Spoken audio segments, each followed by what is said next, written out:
దేశం ఈ రాష్ట్రం నలుమూలల అభివృద్ధి చెందాలని మా ఆకాంక్ష.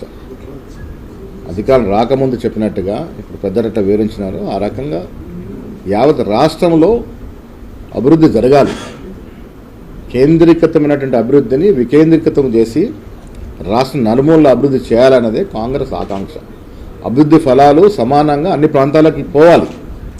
ఆ ధ్యేయంతోనే ఇవాళ క్లస్టర్స్గా విభజించి 4-5 ప్రాంతాల్లో అభివృద్ధి చేస్తూ ఉన్నాము.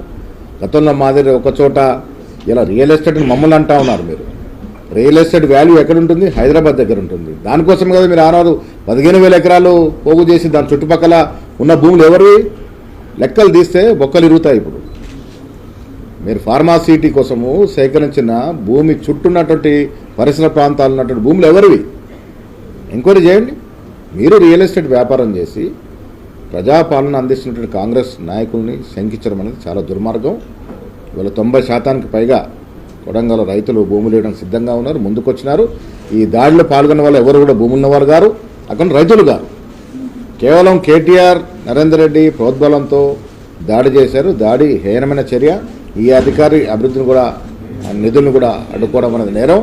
నేను ముఖ్యమంత్రిగా విన్నవిస్తా ఉన్నాను. దీంట్లో నిన్న జరిగిన సంఘటనలు ఎవరు దోషులు తేలిన ఎంత పెద్దవారైనా ఉపేక్షించకూడదు అన్నదే మా ధ్యేయం. Thank you.